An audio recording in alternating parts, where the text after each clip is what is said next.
A toast, my daughter-in-law, Brittany Wallace, proclaimed, lifting her wine goblet with that insincere smile I recognized all too well. To the mother-in-law who fronts all the expenses, yet will never be a true mother. Her words cut through the air like sharp blades. The ensuing silence was so palpable it felt as though one could carve it with a knife. My son, Ethan Wallace, lowered his gaze, mortified, as the other guests exchanged uneasy glances. I remained perfectly still, my napkin neatly arranged on my lap, observing Brittany as she sipped her wine, as if she had just delivered the most amusing joke imaginable. 15 years, 15 long years I had dedicated to sustaining this family, covering every single expense, every whim, every crisis they managed to invent. And here she stood, publicly shaming me as if I were a beggar pleading for a meal. I drew a deep breath. Without a word, I retrieved a golden key from my handbag. I placed it deliberately in the center of the table, next to the document I had prepared that very morning. The metallic click against the wood resounded with an echo of liberation. Ethan's eyes fell upon the key, then the note attached, and his face contorted from shame to sheer terror. His complexion turned ashen like unlit candle wax. "Mom," he stammered, his voice faltering, "tell me you haven't done this." But I was already on my feet. My black dress shifted softly as I made my way towards the exit, leaving behind 15 years of veiled humiliation, masquerading as familial generosity. Each stride I took echoed like a declaration of independence on the polished floorboards. It was the key to their residence, the very dwelling I had purchased, the property registered solely in my name. And the message I had left was blunt and to the point. You have 30 days to vacate the premises. Legal documentation will be dispatched tomorrow. Rosalia. I recalled my arrival at that very house 2 decades prior. I was a 49-year-old widow. My heart shattered, but my resolve strong. My husband, Robert, had tragically passed away in an accident, leaving me to face the world alone, yet with a substantial inheritance and a flourishing business.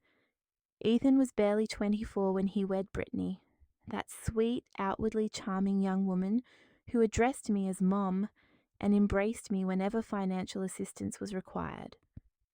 Initially, everything seemed perfectly natural. The newlyweds needed support as they established their life together. I possessed the means. They harbored the aspirations.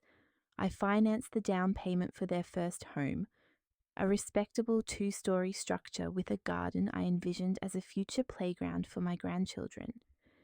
Then came the new vehicle, as the pre-owned one was deemed insufficient for a growing family. Subsequently, a European vacation was deemed a necessary indulgence for their delayed honeymoon. Following that, credit cards for emergencies that perpetually remained unpaid.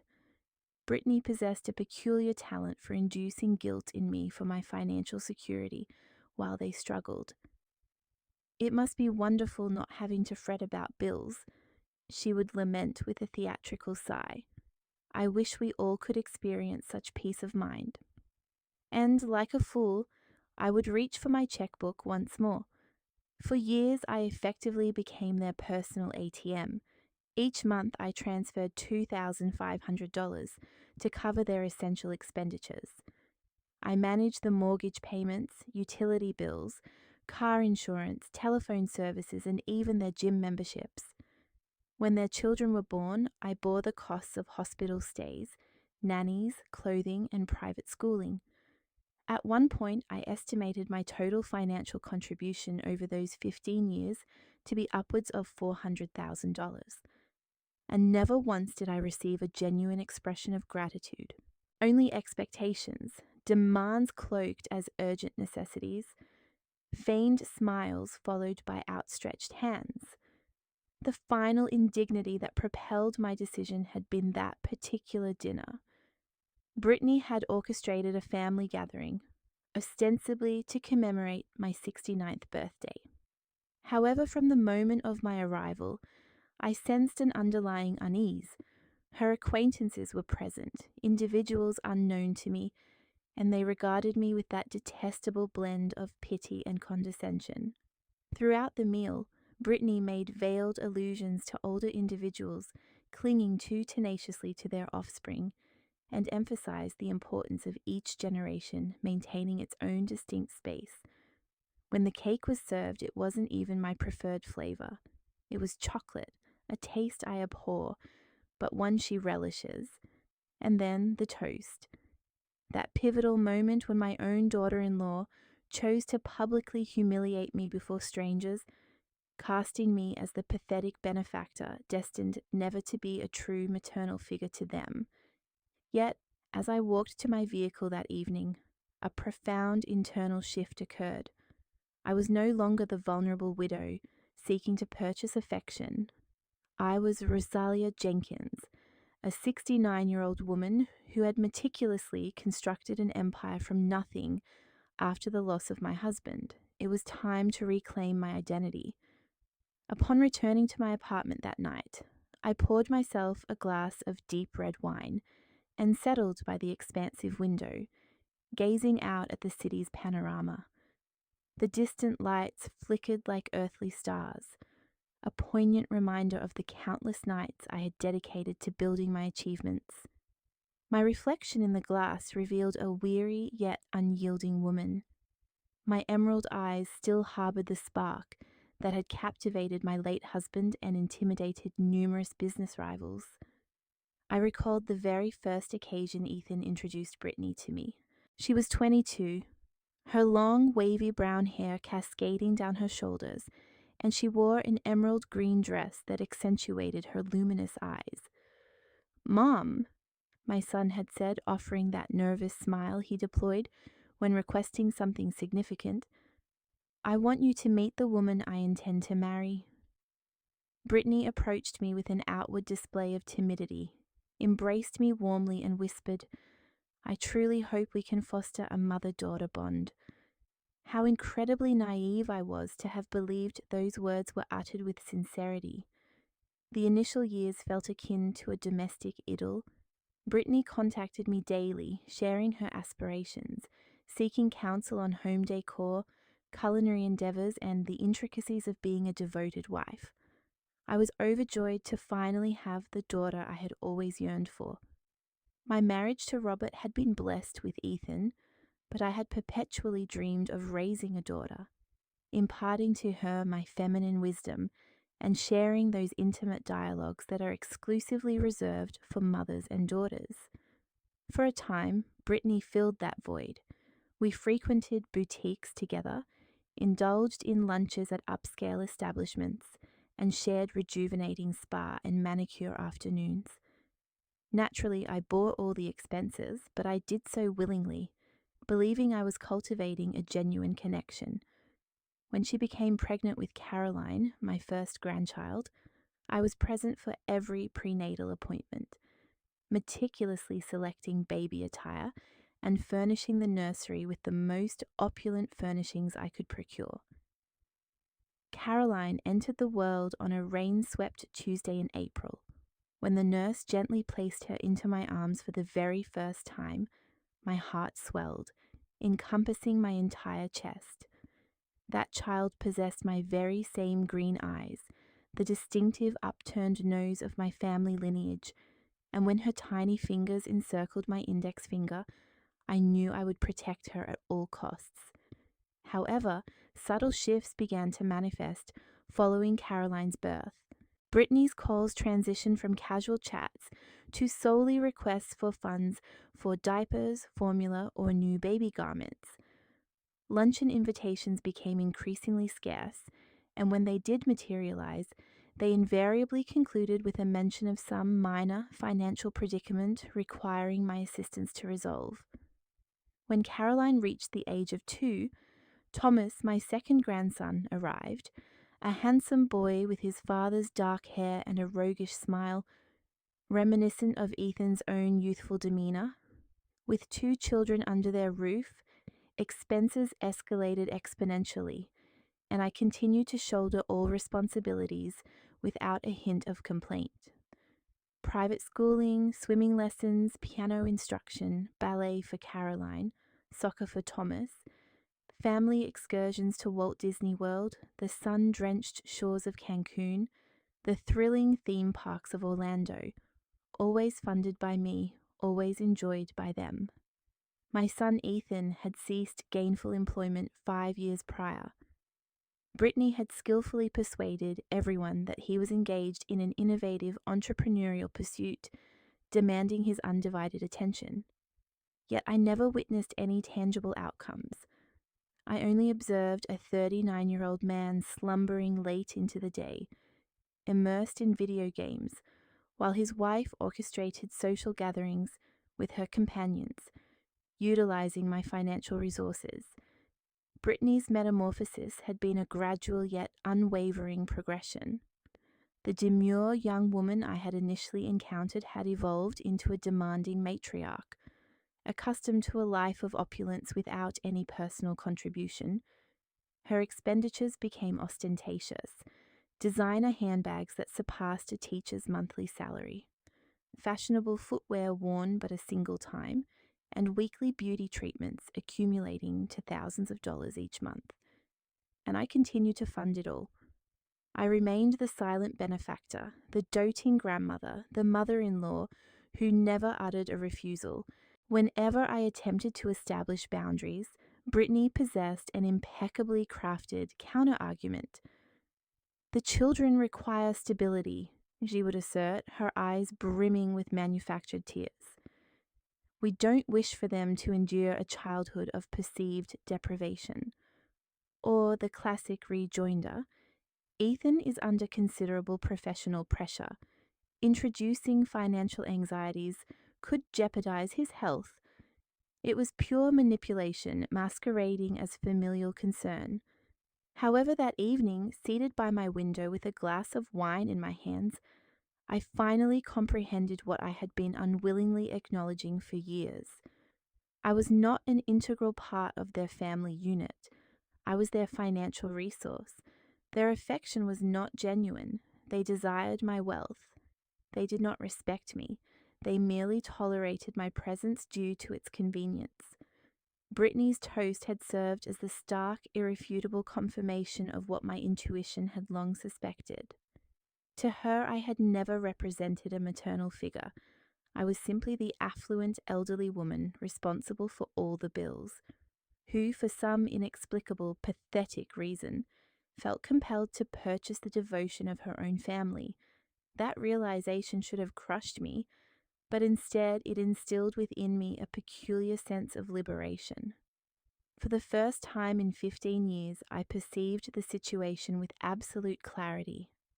I was not obligated to continue as the victim in their intricate game. I possessed the power to redefine the rules of engagement. I rose and proceeded to my desk, where I kept all my vital documents. I retrieved the property deeds for the residence where Ethan and Brittany resided.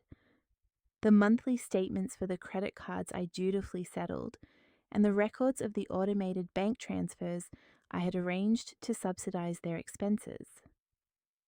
Everything was meticulously documented, irrefutable evidence of 15 years of misguided generosity. But I also possessed something more potent. I held the legal authority to cease it all. The residence was registered in my name, as were the credit cards. The bank accounts from which funds flowed to sustain them were exclusively mine. Technically and legally, they held no ownership. They had subsisted on my benevolence, not on their inherent rights.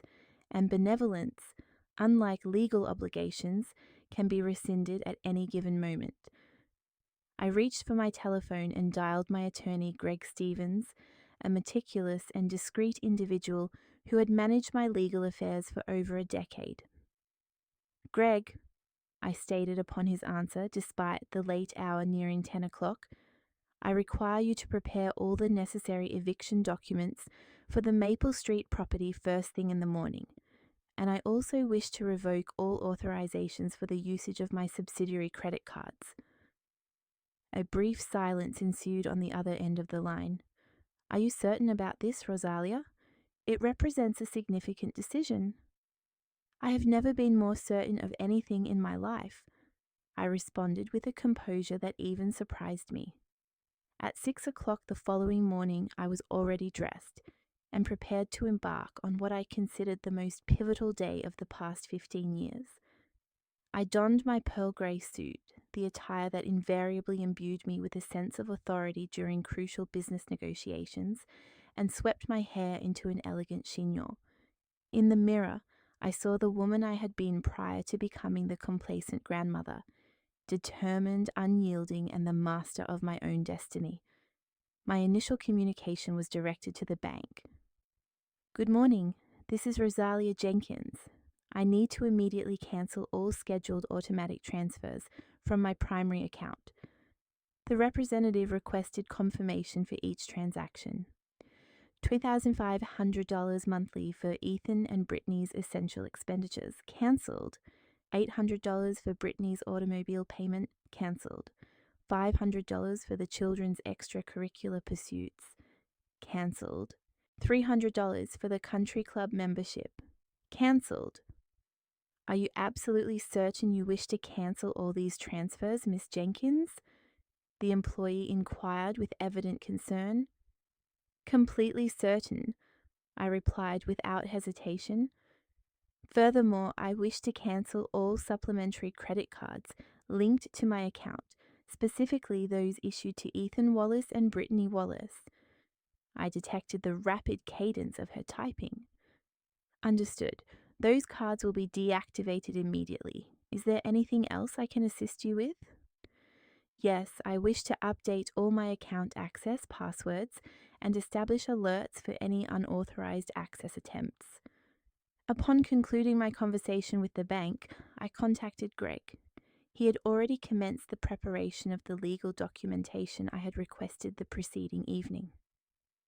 The eviction notices will be finalized this afternoon, he confirmed. Under state law, you are obligated to provide them with 30 days' notice. However, given that they have not remitted rent or utility payments, they are, in essence, residing there through your magnanimity. This affords us a greater degree of legal flexibility. Excellent, I responded. Additionally, I require you to review any loans or financial commitments they may have incurred utilizing my name as a reference, should there be anything requiring my immediate awareness. My phone began to ring around 10 o'clock that morning. It was Ethan. I allowed it to ring until it rerouted to voicemail. Then Brittany called, also going directly to voicemail. After 15 unanswered calls, I finally elected to respond. Mum, what is happening? Ethan's voice boomed through the receiver. Brittany went to the supermarket and her card was declined. We contacted the bank and they informed us all our accounts have been frozen. Good morning, Ethan, I replied with a calm that starkly contrasted with his near hysteria. I trust you slept soundly in my residence. Your residence, Mum. This is our home. We have resided here for 15 years. A home I purchased, registered in my name, and for which you have never contributed a single cent, I stated calmly. The eviction documents will be delivered by courier this afternoon. You have 30 days to secure alternative accommodations. A profound silence descended, stretching for what felt like an eternity. I could discern my son's agitated breathing on the other end of the line. Mum, please, can we talk? I understand Brittany may have overstepped last night, but that does not necessitate this course of action. Overstepped, I echoed, a bitter laugh escaping my lips. Ethan, your wife publicly humiliated me in front of strangers after I had financially supported your family for 15 years. But that is not what disturbs me most. What truly bothers me is that you stood by and allowed it to happen. What bothers me is that not once throughout all these years did you ever defend me against her disparaging remarks. She didn't mean it, he protested. She meant precisely what she said, I interrupted him, and you are well aware of this. Everyone is aware of this. For years, I have been treated as the affluent, pitiable relative, compelled to purchase affection due to loneliness. But do you know what I discovered last night? I would far rather be alone than surrounded by individuals who secretly despise me. I terminated the call before he could offer a retort. The phone immediately began to ring again, but I silenced it. At 2 o'clock that afternoon, I decided to indulge in an activity I had neglected for years. I went for lunch alone at my cherished establishment, that quaint French cafe downtown, renowned for serving the most exquisite quiche Lorraine in the entire state. I requested a table situated by the window. I opened a novel I had eagerly anticipated reading for months and savoured a tranquil meal, free from the necessity of enduring complaints about finances, feigning interest in Brittany's fabricated dramas, or pretending that her children respected me, when it was evident they had learned from their parents to perceive me solely as a source of monetary support. The waiter, a young man named Alex, who had attended to me for several years, approached with a hint of curiosity. "Miss Jenkins, I haven't seen you here in quite some time. How have you been?" "I am rediscovering myself," I replied with a genuine smile, and it is astonishing how liberating that can be. As I dined, I reminisced about all the occasions I had postponed my own plans to accommodate Ethan and Brittany's schedules. How many social event invitations I had declined because the family required my presence to supervise the children.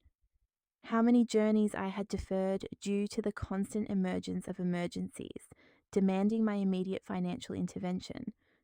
For instance, 3 years prior, I had the opportunity to embark on a Mediterranean cruise with a contingent of business associates. It was an experience I had dreamed of for decades. However, just before my departure, Brittany appeared, her eyes brimming with tears, lamenting that Thomas required minor surgery and that their health insurance coverage was insufficient to meet the costs. Naturally, I cancelled my voyage and assumed the medical expenses. Subsequently, I learned that the minor surgery had been a straightforward tonsillectomy, entirely covered by their existing health plan. Or last year, when I had finally resolved to redecorate my apartment. I had engaged an interior designer, selected new furnishings, and envisioned transforming my abode into the elegant sanctuary I had always desired. But then Ethan materialized with an extraordinary investment proposition requiring $50,000 immediately. As always, I opened my checkbook. The investment opportunity proved to be a pyramid scheme, resulting in the complete loss of the funds within 6 months. My furnishings remained precisely as they were 10 years prior. It was as if my life had been suspended for a decade and a half, perpetually awaiting my family's permission to live. But on that day, seated in my favorite restaurant, engrossed in my book, I realized I no longer required anyone's authorization to simply exist. My phone vibrated, displaying a text message from Brittany. "Rosalia, could we please converse like mature adults? The children are not comprehending why Grandma is upset. This is impacting them emotionally." It was typical of her to leverage Caroline and Thomas as emotional shields, diverting attention from her own parasitic lifestyle. I responded, "The children are welcome to visit me whenever they wish. You and Ethan have 30 days to relocate. This decision is non-negotiable." Her reply arrived instantaneously. "You are a bitter and cruel woman. Ethan was correct about you." I read the message and for the very first time in years erupted into laughter in a public setting. Patrons at adjacent tables regarded me with curiosity, but I remained unfazed. There was a profound sense of liberation in their unmasking, their true natures revealed without artifice or pretense. Ethan was indeed correct about me, I murmured to myself. This implied they had been discussing me behind my back for years, likely amused by my perceived susceptibility to manipulation and my desperate need for validation. But I was no longer that woman. The individual who now rose from that cafe table was an entirely different person. That afternoon, upon my return to my apartment, I discovered Ethan awaiting me in the building's lobby. He was seated in one of the leather armchairs, his hands clasped between his knees, his head bowed in a posture reminiscent of a chastised child. Upon observing my entrance, he immediately stood, and for the first time in years, I discerned a flicker in his eyes that I hadn't witnessed since his adolescence. Genuine apprehension. "Mum, please," he began as I approached the elevators. "We need to talk. This is escalating beyond our control." "You are correct," I replied without pausing. "It escalated beyond control many years ago when you consistently permitted your wife to disrespect me while I financed your existence." He followed me into the elevator. "I can explain everything. Brittany is under immense stress. The children have been exceptionally challenging. And last night, she revealed her true feelings about me." I interrupted him as I pressed the button for the 10th floor. "And the most disheartening aspect, Ethan, is that you allowed it. Your own son stood by silently while his wife humiliated his mother." The elevator doors opened onto my floor and he accompanied me down the hallway to my apartment. "Mum, please let me in. We can resolve this as a family." I halted, key in hand, and turned to face him. It was peculiar to witness my 39-year-old son pleading like a child. For all these years, I had been so engrossed in providing financial support that I had neglected to instill in him the principles of responsible manhood. "Family," I repeated the word as if encountering it for the first time. "Ethan, when was the last time you visited me without requiring financial assistance? When was the last time you called merely to inquire about my well-being? When was the last time you defended me when Brittany uttered one of her venomous remarks?" He opened his mouth to respond, but no sound emerged. I could discern from his countenance that he was desperately excavating his recollections for a counter-example to my assertion, yet he came up empty. "Precisely," I pressed on. "You cannot recall a single instance because it has never transpired in your experience. I am not family. I am an automated teller machine with emotions. And last evening, Brittany made it abundantly clear that you hold those sentiments in no regard whatsoever." I opened my apartment entryway and turned to face him one final time. "The legal dispatches will arrive this afternoon. Peruse them with care. You have precisely 30 days to secure alternative lodgings.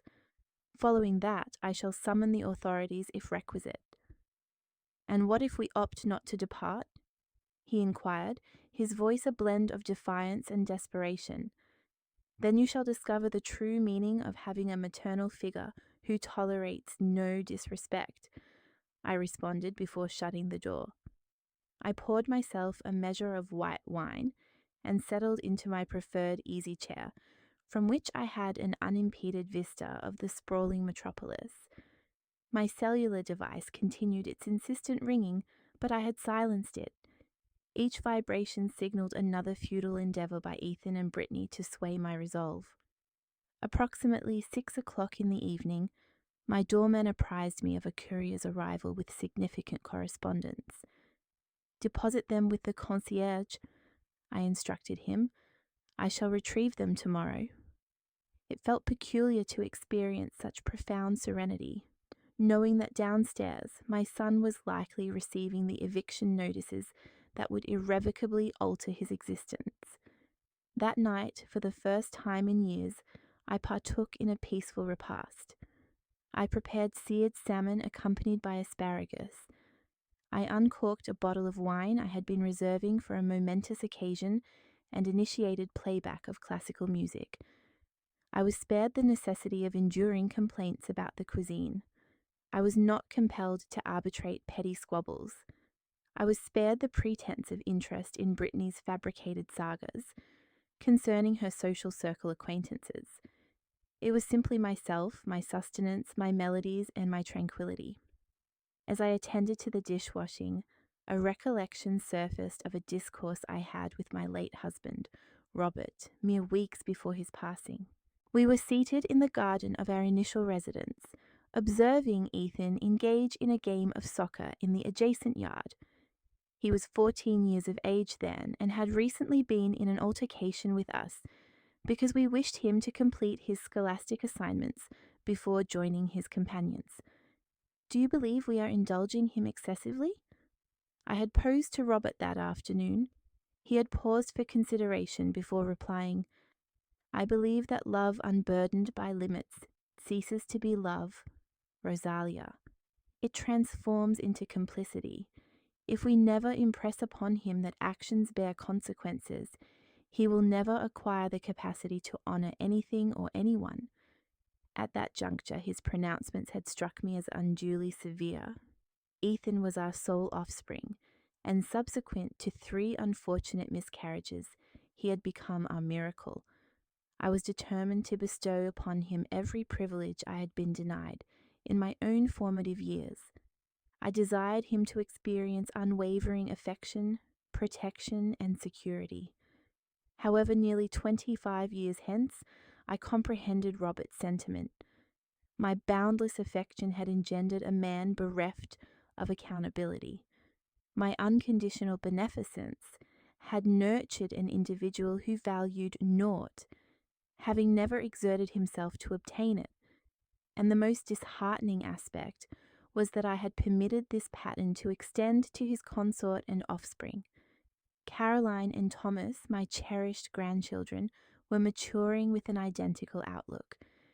They anticipated that Grandma Rosalia would underwrite every expenditure, from their costly educational institutions to their ostentatious holidays, without ever being schooled in the merit of exertion or authentic appreciation. Yet, it was regrettably too late to instigate a transformation. My mobile device vibrated, announcing an incoming text message from an unfamiliar number. Grandma, it's Caroline. Mum borrowed the neighbor's telephone because she asserts we cannot utilize ours. Is it factual that you no longer harbor affection for us? Why is father weeping? My heart fractured. Caroline was merely 14, the same age Ethan had been during that exchange with his father in the garden. It was not her culpability that she had been raised in a milieu where her grandmother's financial resources were taken for granted. I responded instantaneously, My dearest, I most assuredly love you.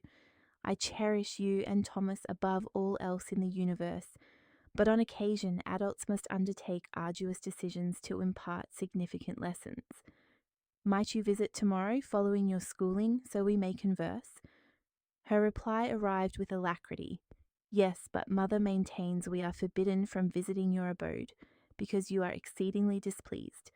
Your mother is mistaken. My threshold is perpetually accessible to you. Convey to your father that I anticipate the presence of both of you tomorrow at 4 o'clock in the afternoon, exclusively you and Thomas. Your mother and father and I must engage in adult deliberations to reach a resolution, but you two shall perpetually be welcome at your grandmother's dwelling. Following the dispatch of that message, a sense of calm pervaded me. My grandchildren should not bear the burden of their progenitors' missteps, but they required comprehension that actions have repercussions, and that deference is not an optional component of familial relationships. That night, my slumber was more restorative than it had been in months. I experienced no harrowing visions of outstanding debts. I did not awaken fretting over whether Ethan had secured employment. I did not remain awake mentally tallying the sum of funds I would need to transfer in the ensuing month to sustain my family. For the first time in 15 years, I slept as a liberated woman. The subsequent day, I awakened with the sensation of having emerged from a 15-year hibernation. The solar rays streamed through my bedroom casements with an intensity I had long overlooked, and for the inaugural time in years, I did not immediately consult my telephone upon opening my eyes. I felt no urgency to ascertain the number of unanswered calls or impassioned messages I had received overnight.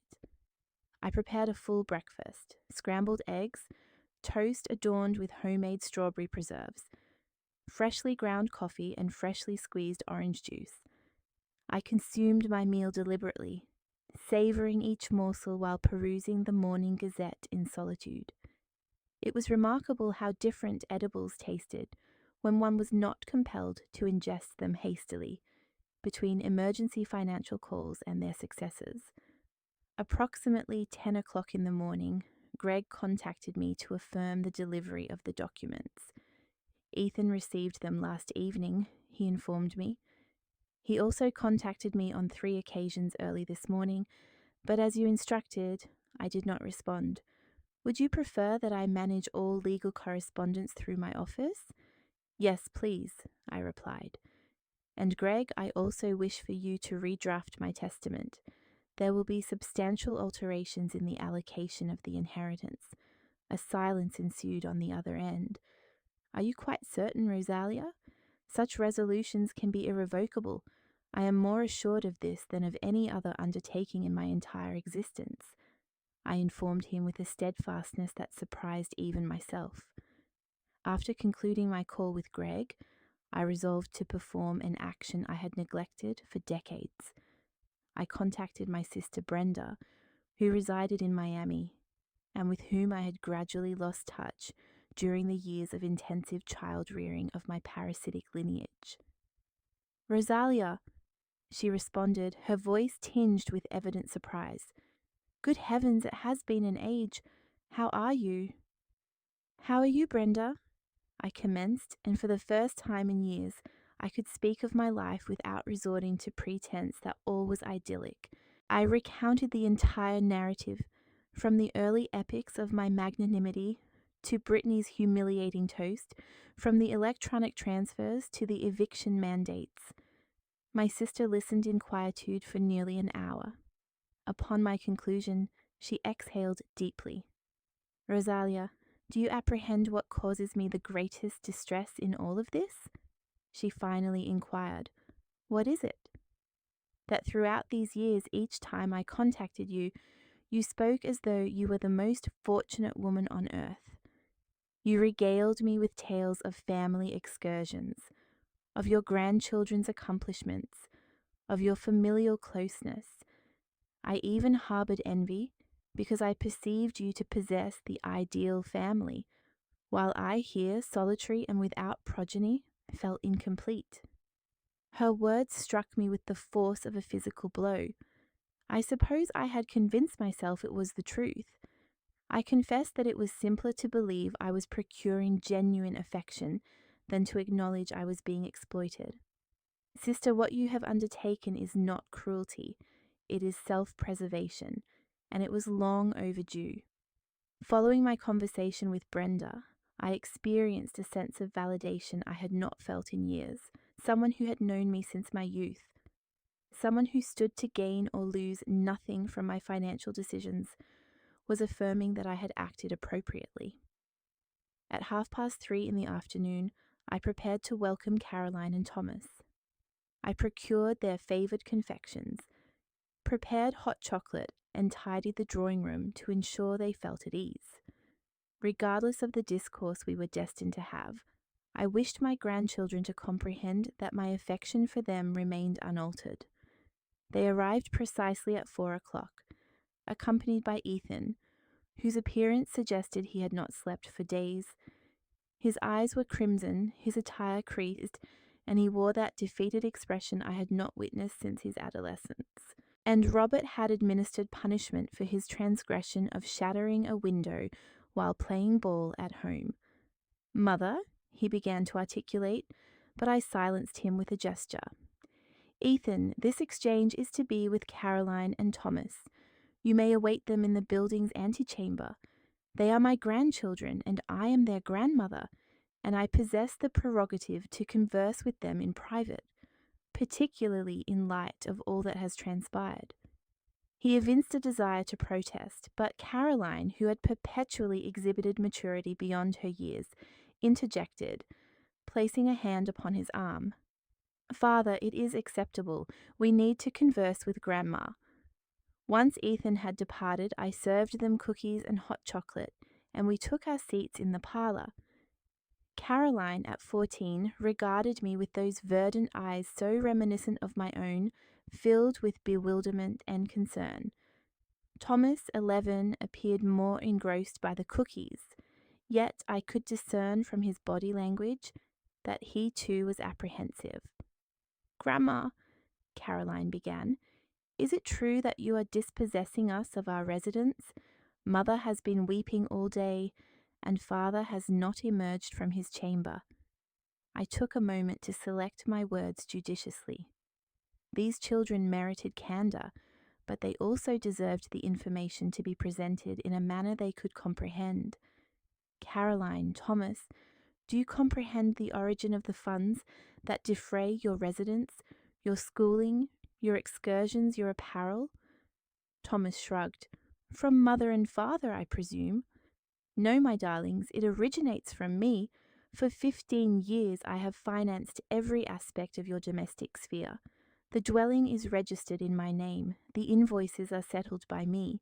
Even the sustenance you consume daily is procured by me with my funds.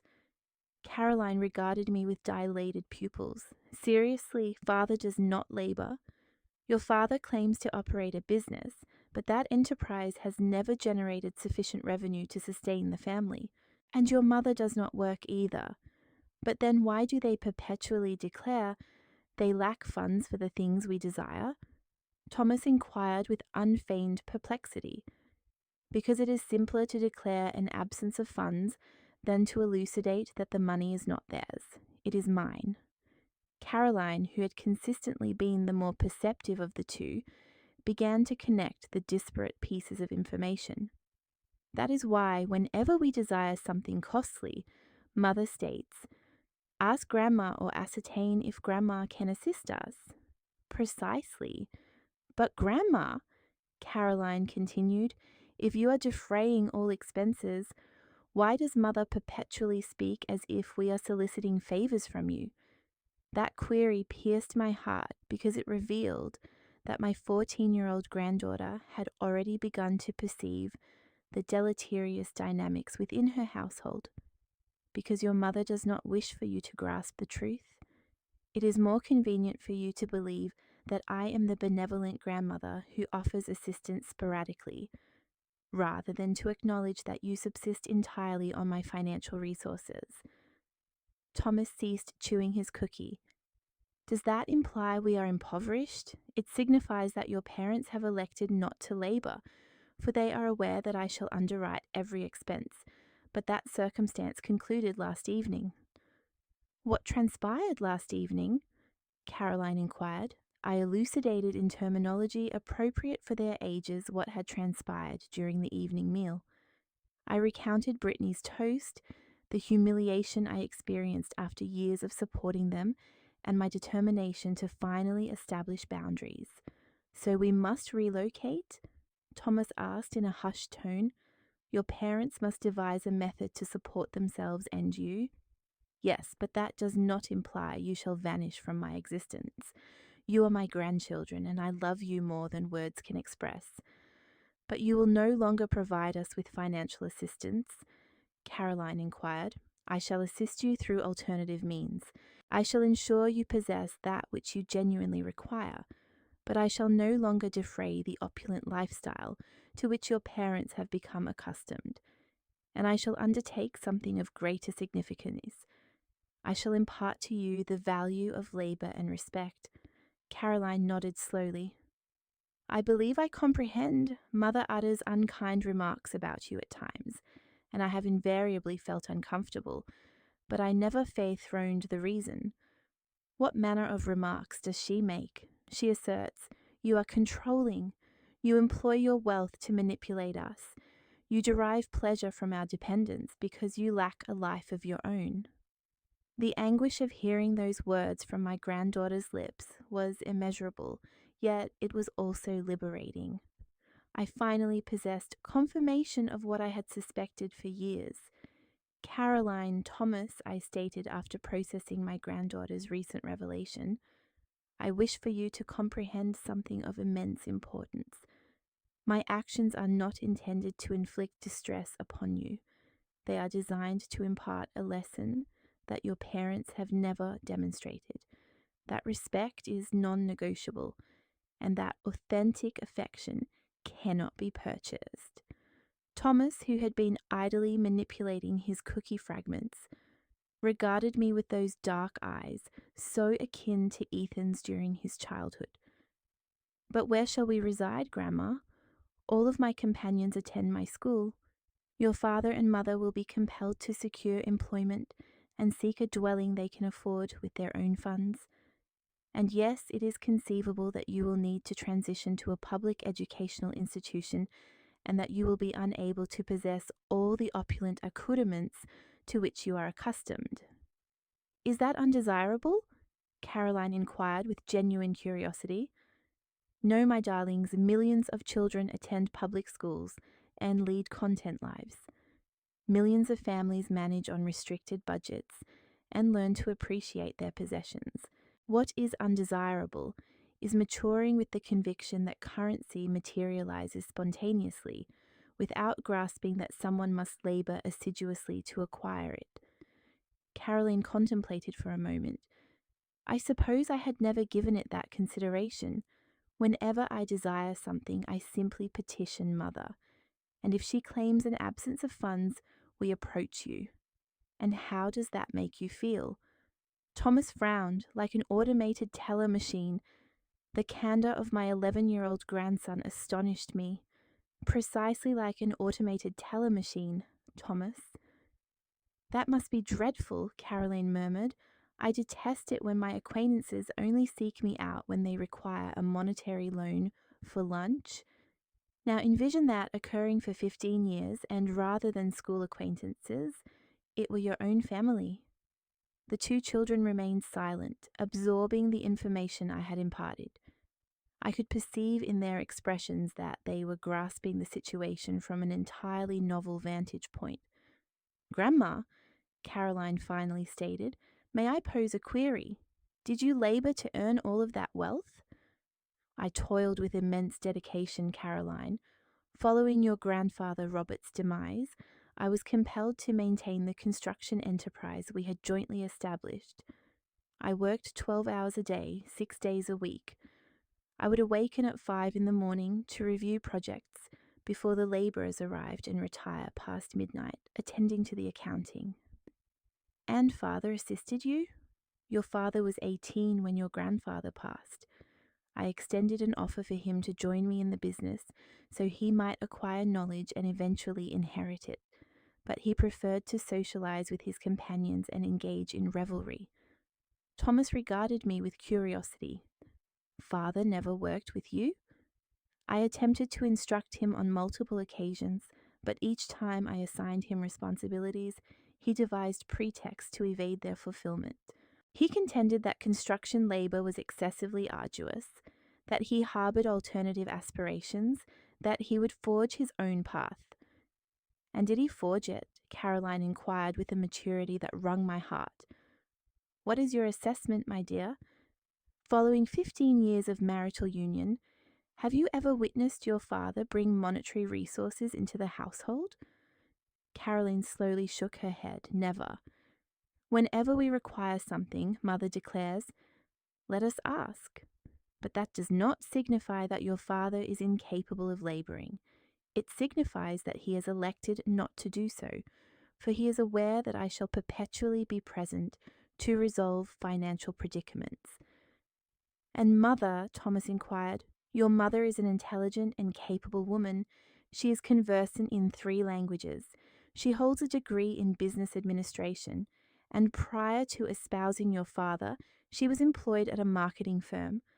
However, since their marriage, she has determined it more facile to subsist on my funds than to utilize her own proficiencies.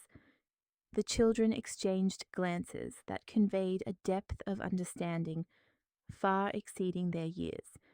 It was regrettable that they were compelled to learn these truths by such means, yet it was also imperative.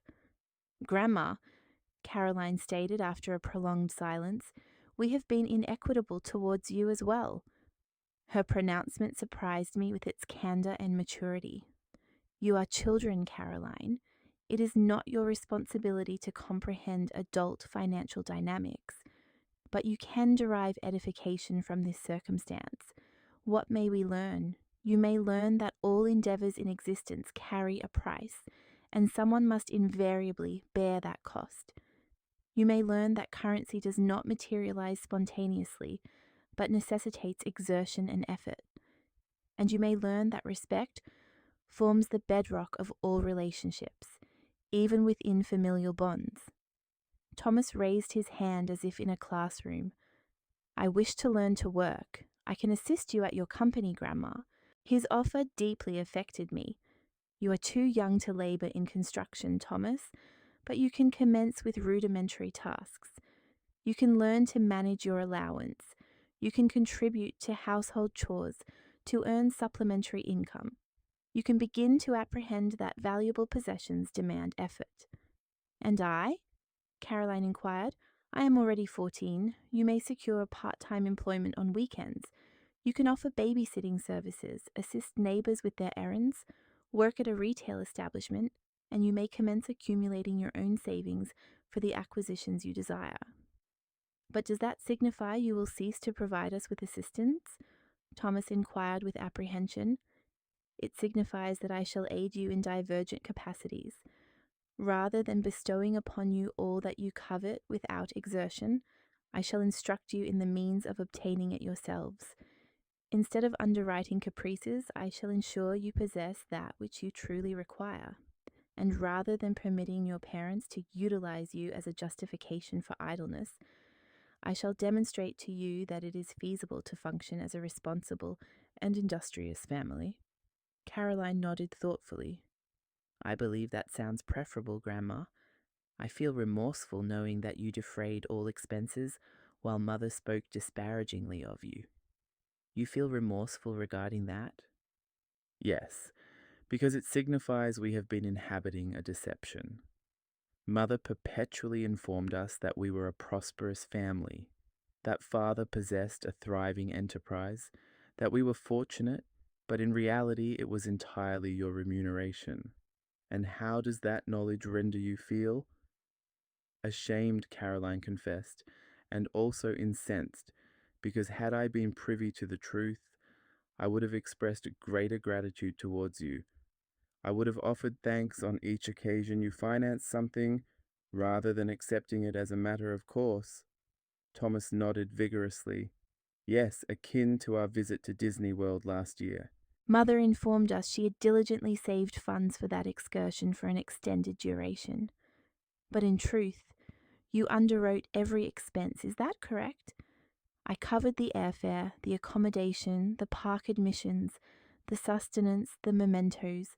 The total amounted to $8,000. $8,000? Thomas exclaimed. "That is a considerable sum. Why did Mother deceive us?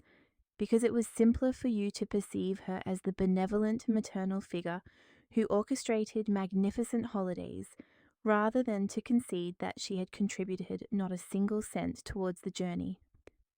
"That constitutes mendacity," Caroline stated with indignation.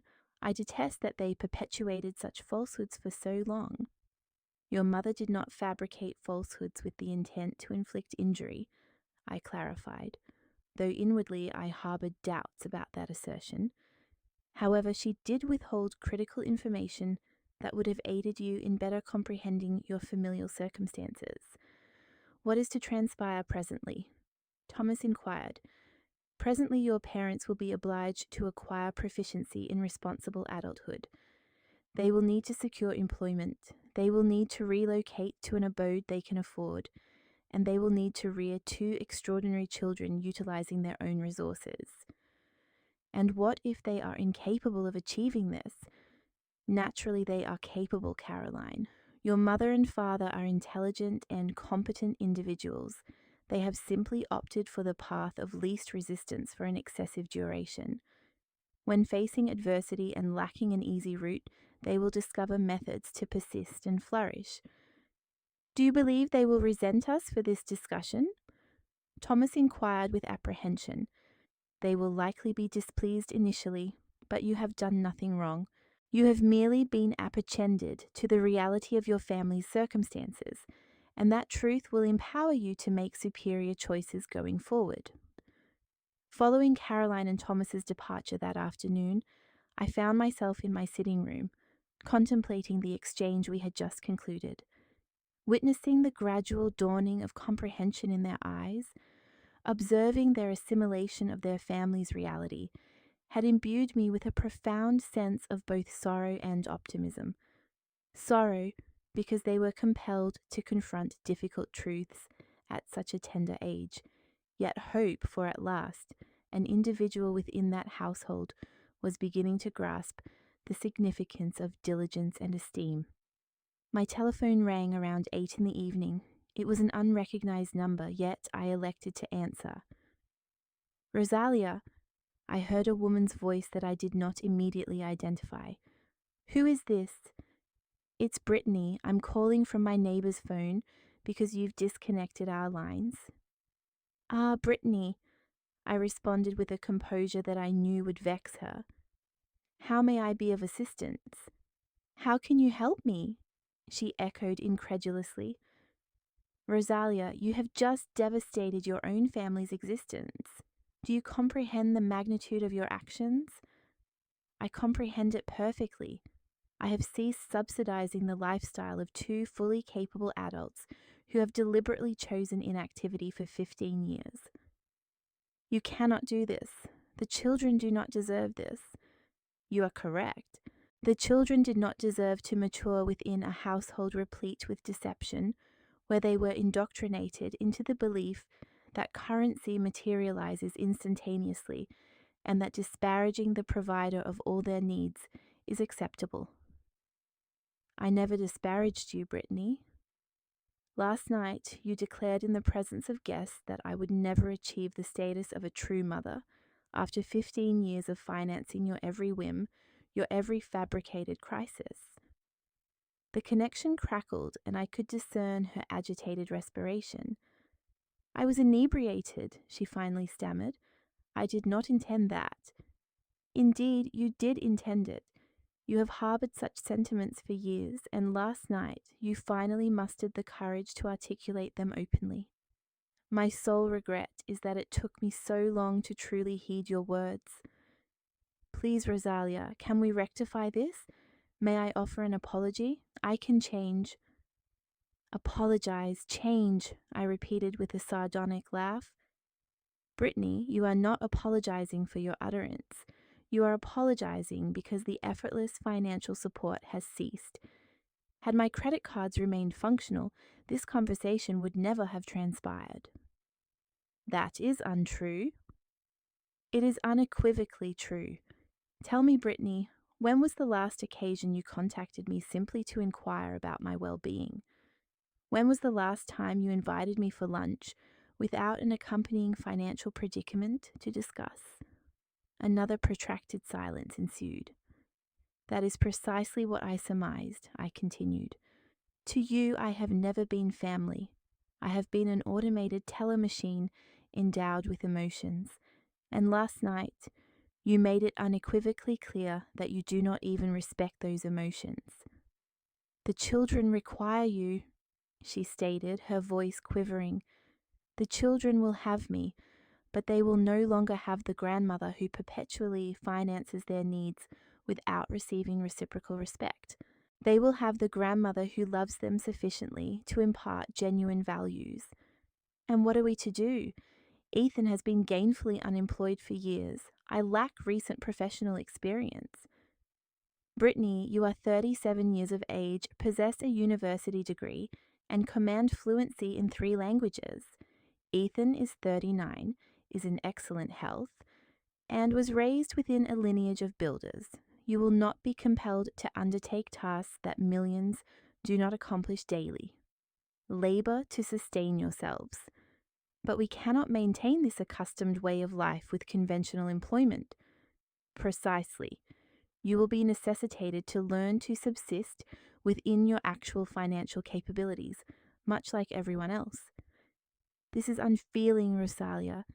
You are penalizing the entire family for something I uttered while under the influence. I am not penalizing anyone. I am ceasing my complicity in an unsustainable arrangement. For 15 years, I have permitted you to exceed your financial means by utilizing my funds. And for 15 years, your regard for me has progressively diminished. That is not accurate. No, Brittany. Do you possess any conception of the financial outlay I have incurred on behalf of your family over the past 15 years? No, I do not know the precise sum. $422,000. This sum excludes gifts for birthdays and holidays, vacation expenses, or urgent medical necessities. It encompasses solely the fundamental monthly expenditures. A choked whimper emanated from the other end of the line. And do you know on how many occasions within those 15 years you extended an invitation for me to dine in an expression of gratitude? On how many occasions did you orchestrate something special for me, financed from your own resources? You, all of you, 0 instances, Brittany, not a single time. Every meal, every celebration, every token of appreciation I have received from you has been indirectly financed by my own funds. I was unaware you were meticulously recording all of this. I was not meticulously recording it until last night. Last night, I sat down and meticulously reviewed all my bank statements, and for the first time in 15 years, I perceived the complete reality of what had been transpiring. Rosalia, please grant me one more opportunity. I can change. We can change. One more opportunity. Brittany, you have been afforded 15 years of opportunities. 15 years to demonstrate genuine appreciation, to endeavour to contribute financially to your family's welfare, to exhibit the basic respect that any individual merits, particularly one who has made such profound sacrifices on your behalf. What must I do? Grovel? Implore you? That is your desire. What I desire is unattainable, Brittany. I wish to reclaim 15 years of my existence. I wish to reclaim the respect I forfeited for my own son, for permitting you to subject me to such treatment. I wish to reclaim the dignity I compromised each time I feigned acceptance of your barbs disguised as jests. I never insulted you. No, what did you utter to me each time I arrived at a family gathering? Here comes the Saviour. What would we do without the benevolent Rosalia? Fortunately, we have someone who can resolve our predicaments. Those were compliments. They were malevolent sarcasms. And you are fully aware of this. Each of those remarks was a method of reminding me that you perceived me as the pitiable relative who needed to purchase affection due to a lack of personal fulfillment. I never envisioned that. Brittany, last night you articulated precisely that in the presence of a group of strangers. You declared that I would never be a genuine mother. Do you comprehend what that signifies to a woman who was widowed at 49 years of age and dedicated the subsequent 20 years of her life to the care of her family? Sobbing was audible on the other end of the line. It signifies, I continued, that after 2 decades of sacrifices, my own daughter-in-law deems everything I have accomplished to be devoid of value because I did not give birth to my grandchildren. I did not intend that. Indeed, you did intend it. And you know what, Brittany? You are correct. I will never be their biological mother. But it is also true that their biological mother will never be capable of providing them with what I have provided: financial security, a high-quality education, opportunities, and above all, the example of what it entails to diligently strive for one's aspirations. Please, Rosalia, the children are inquiring about what will transpire. I do not know what to tell them. Tell them the truth, Brittany. For the first time in their lives, convey the unvarnished truth regarding their financial situation. Explain that they will be necessitated to relocate because you have never financed the dwelling they inhabit. Explain that they will be obliged to alter their accustomed lifestyle because you have never labored to sustain it. That will traumatize them. Do you possess any inkling of what truly traumatizes children? Growing up in a domicile steeped in falsehoods, maturing with the misconception that currency materializes spontaneously, reaching adulthood without comprehending the value of labor and effort. That is genuine trauma, Brittany. I cannot manage this independently.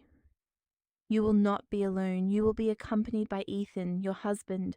Do you recall that man you wedded? For better or for worse, it is now time for you to discover what for worse truly entails. After concluding my conversation with Brittany, I poured myself a glass of wine and reclined on my terrace, gazing out at the cityscape unfurling before me. The illumination began to flicker on as the sun descended, and for the first time in years, that vista did not evoke the burdensome responsibilities awaiting me the following day. There were no other individuals' financial obligations demanding my attention, no fabricated emergencies requiring resolution, no desperate communications necessitating a response. It was simply beautiful. My telephone vibrated with a message from Caroline. Grandma, I spoke with Thomas and we want you to know that we understand what happened. We also want to ask if we can visit you on Saturday without Mum and Dad. We want to get to know the real Grandma, not just the one who paid for everything. Her words resonated so deeply within me that my eyes welled with tears. Amidst all the toxicity of the preceding days, reading those lines served as a poignant reminder of why my actions were ultimately justified. I responded immediately. Certainly, my dears, I will anticipate your arrival on Saturday at 10 in the morning. We will partake in breakfast together, and subsequently, I will recount tales of your grandfather Robert that you have never before heard. That night, I experienced a profound and undisturbed sleep for the second consecutive time, a phenomenon I had not encountered in years. On Friday morning, Greg contacted me with noteworthy tidings. Rosalia, Ethan visited my office yesterday afternoon. He wishes to negotiate the terms of the eviction. Oh, and what is his proposal? He is amenable to securing employment if you grant them an additional 6 months in the residence and temporarily reinstate the credit cards. I erupted in laughter. Greg, do you grasp the sheer irony of the situation? My 39-year-old son is proposing to secure employment as if he is bestowing a favor upon us. Yes, I comprehend the irony. What do you wish for me to convey to him? Inform him that the offer is intriguing, but he must furnish evidence of his sincerity before I will entertain any form of extension. What constitutes proof? That he has secured a confirmed position and has received his initial pay stub prior to the expiration of the 30 days allocated for eviction. Should he present concrete evidence of employment and a pay stub on the 29th day, I will consider granting an additional 30 days for them to make arrangements, but the credit cards will remain permanently deactivated. Excellent. I also have additional information. I have meticulously reviewed all financial obligations they may have incurred, utilizing your name as a reference. I have discovered 3 department store credit cards that you were unaware of. 3 cards you never knew existed. What? It appears Brittany applied for cards at Nordstrom, Macy's, and Saks Fifth Avenue, leveraging your financial information as collateral. The accumulated debts amount to approximately $50,000. I felt as though I had been physically struck. Is that even legal? Technically, it constitutes fraud. However, given that they are members of your family and you have been settling all their other accounts, criminal prosecution would likely prove challenging. Nevertheless, you can contest these debts and have the cards immediately invalidated. Proceed with that. And Greg, I require you to ascertain if there are any further undisclosed matters. If they have been exploiting my credit information without my knowledge, I must be apprised of every detail. Following my conversation with Greg, I returned to my desk to process this newly acquired information. Not only had they been subsisting on my magnanimity for 15 years, but they had also engaged in financial deception by impersonating my identity. The sense of betrayal was far more profound than I had initially far-throned. That afternoon, I resolved to undertake an action I had not performed in decades. I contacted my long-standing confidant, Isabel Miller, a woman I had known since our collegiate years, and with whom I had lost touch upon becoming engrossed in the all-consuming demands of parenting my, to put it mildly, encumbering family. "Rosalia," she responded, her voice tinged with evident astonishment. "My goodness, how many years has it been? 10, 15? "Far too many years, Isabel. I have been residing within a self-imposed isolation and have at last awakened." I recounted the entirety of the narrative to her, including the recent revelation concerning the credit card fraud. Isabel listened intently, interspersed with occasional murmurs of disbelief. "Rosalia," she stated upon my conclusion, "do you realize that what you have just described to me is not merely a dysfunctional family dynamic? It is outright financial subjugation." Financial subjugation, indeed. When an individual manipulates another emotionally to access their economic resources, when they weaponize your generosity as a means of control, when they perpetrate fraud using your identity, that is not familial affection, it is an act of abuse.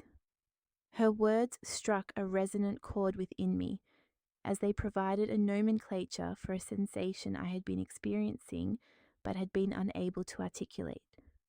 For 15 years, I had not been the benevolent matriarch of a tightly knit family. I had been the victim of systematic financial exploitation. "And do you know what is most insidious about financial abuse?" Isabel continued. "That the victim perpetually harbors guilt for defending themselves. They foster within you the perception that you are selfish for desiring boundaries, that you are unfeeling for safeguarding your resources, that you are an ignoble individual for refusing to permit yourself to be exploited indefinitely." "That is precisely how I have felt throughout this entire week," I admitted. "At times I question whether I am being excessively stringent with them." "Rosalia, listen to me with absolute clarity. A mother who supports her adult son for a single year while he seeks employment is being benevolent. A mother who sustains her adult son for 5 years as he navigates his path is being acquiescent. A mother who supports her adult son for 15 years while he luxuriates without labor is being victimized." Her pronouncements were akin to a sudden, illuminating revelation. Finally, someone had framed the situation in a manner that elucidated what had truly transpired over the years.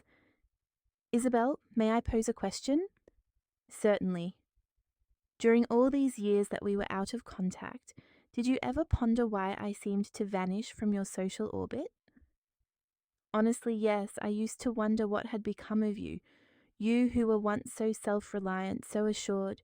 You possessed aspirations, ambitions, a vibrant social life, and then abruptly, whenever I extended an invitation, you invariably cited some familial obligation as a reason for your inability to attend." "And what were your thoughts?" "I surmised that you had transformed into one of those mothers who completely surrender their individual identities to their children. But now I comprehend that it was not that. You had become ensnared in an abusive dynamic with your own family."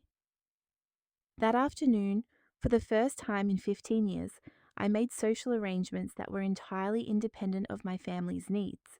Isabel invited me to accompany her to an art exhibition the following Friday, and I accepted without any need for prior consultation, without the pervasive concern that some familial crisis might erupt, and without the obligation to feign interest in Brittany's manufactured dramas.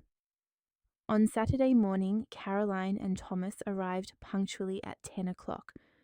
I welcomed them with a lavish breakfast spread, Pancakes, scrambled eggs, bacon, freshly squeezed orange juice, and strawberries adorned with cream.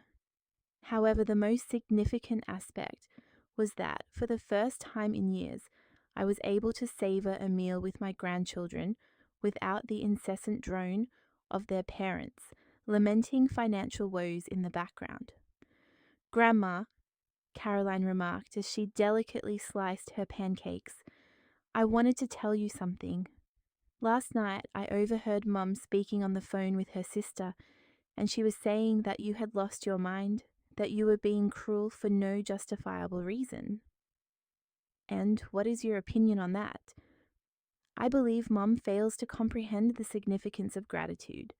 Since our conversation the other day, Thomas and I have discussed extensively all that you conveyed to us."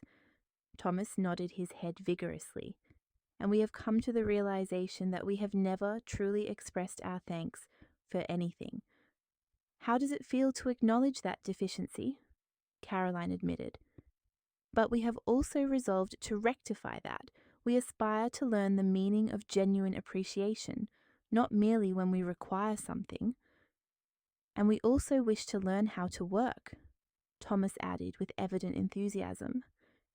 "Caroline has informed me that she intends to seek employment as a babysitter, and I wish to assist the elderly neighbour next door with her grocery errands."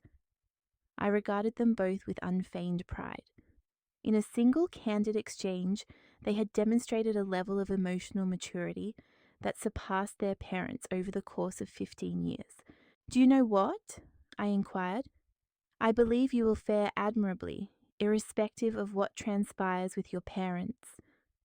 "You truly believe so?" Caroline questioned. "I am certain of it, for you have assimilated a lesson that your parents have never grasped, that valuable possessions necessitate exertion, and that respect is earned through actions, not mere pronouncements."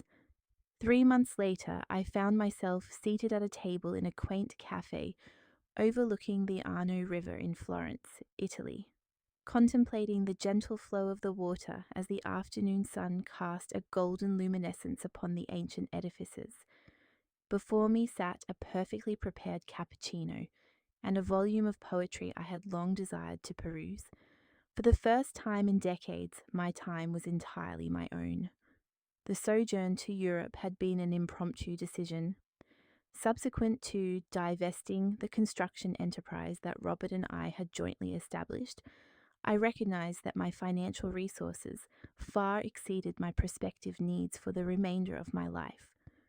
More significantly, however, I possessed something I had lacked for an extended period: the autonomy to dictate its expenditure.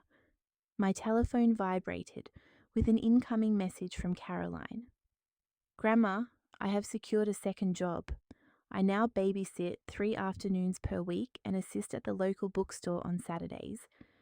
I have managed to save $200 this month. Thomas is also collaborating with Mr. Davis, undertaking lawn maintenance. Dad has finally secured employment at a construction firm, and Mum is working part-time at a translation agency. It feels peculiar, but I believe we are more content now than when everything was provided for us." Her message filled me with a profound sense of contentment. I had made the correct decision, even if it had been the most arduous of my existence.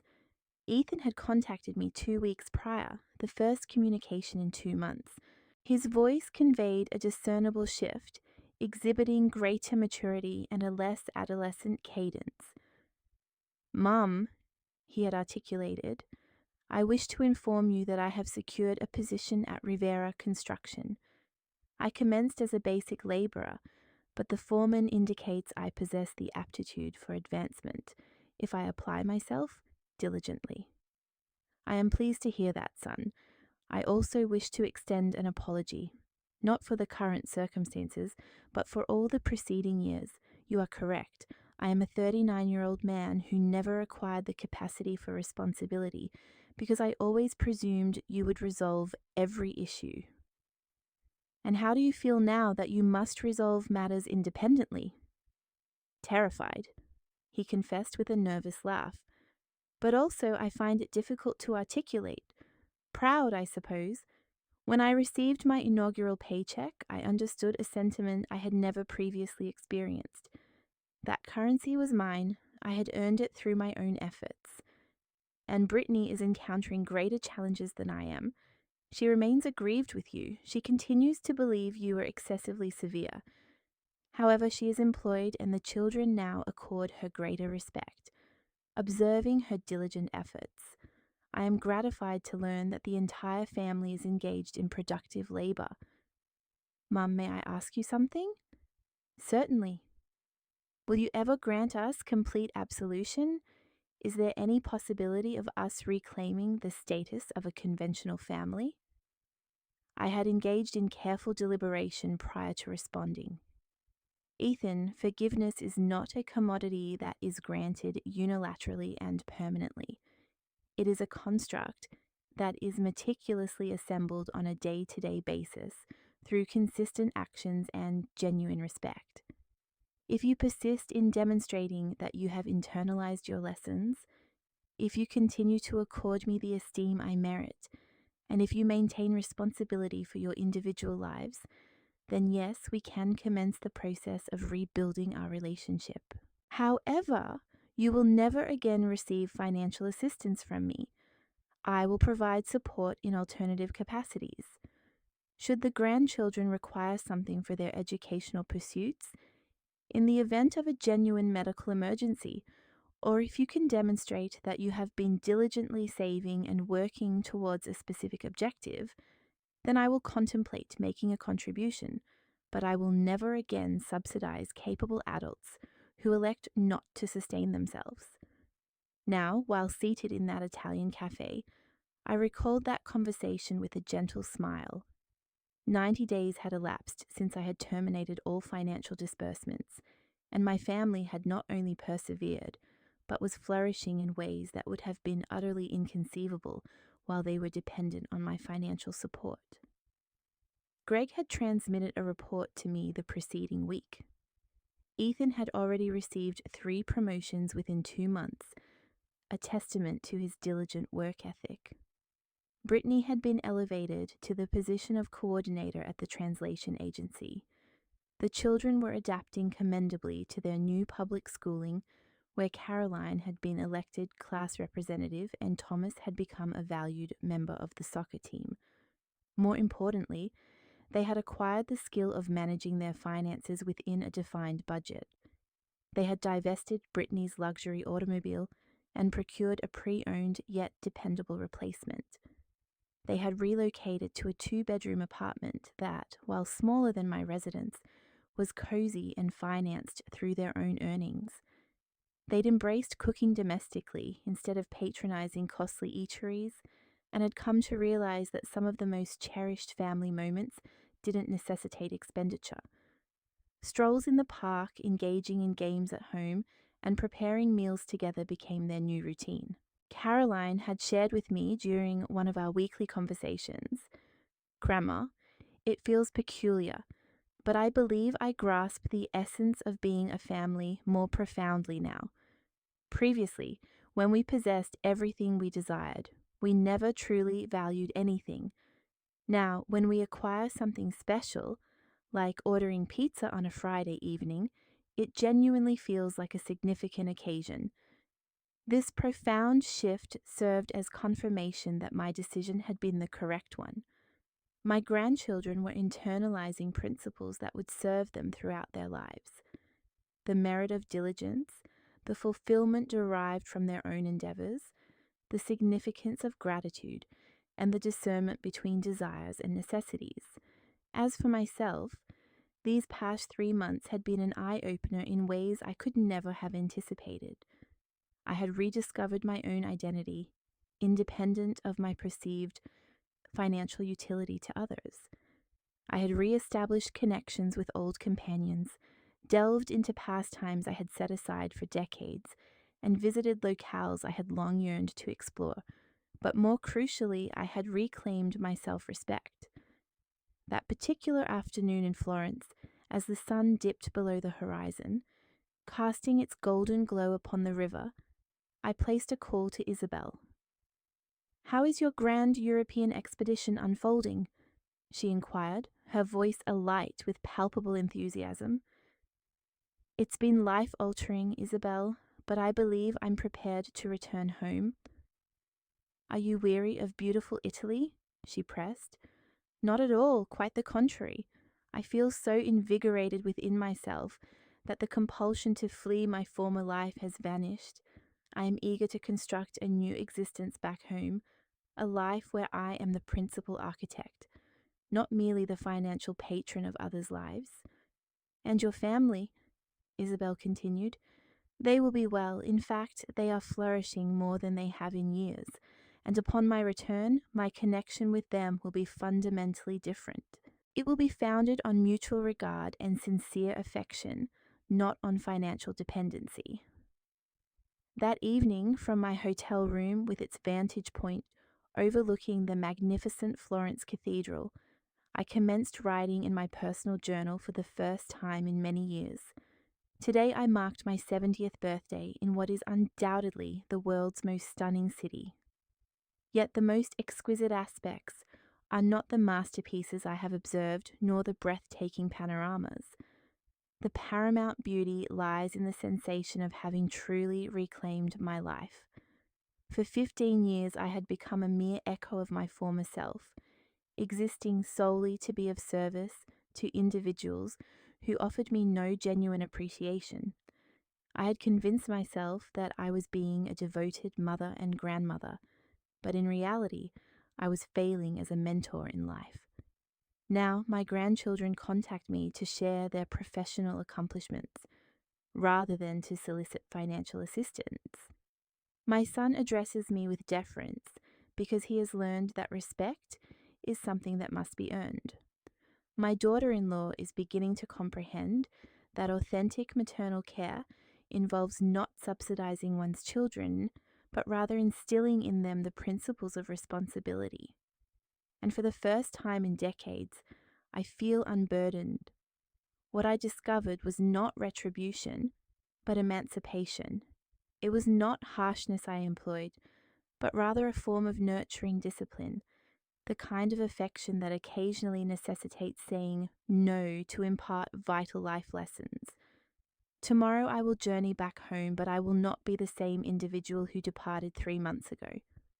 I am returning as Rosalia Jenkins, a flourishing entrepreneur, an independent woman, a grandmother who is both affectionate and resolute, and above all, a person who no longer feels the need to purchase affection, having learned the most significant truth of all: love that requires payment is never worth the price.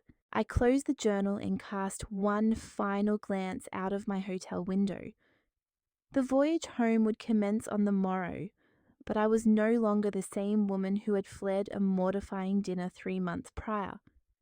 I had unearthed something far more precious than all the money I had expended over 15 years of misguided benevolence.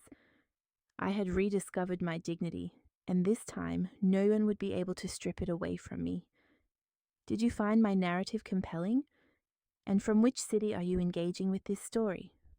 Let us converse in the comments section. If you appreciated this tale, your support through a super thanks would be invaluable, enabling me to continue sharing such narratives. My sincere gratitude for your kind encouragement. I eagerly anticipate your thoughts on the story. On your screen, you will observe 2 additional life stories that I highly recommend. My channel offers a wealth of further content. Please remember to subscribe. I look forward to our next encounter, sharing another life story, conveyed with genuine affection and esteem,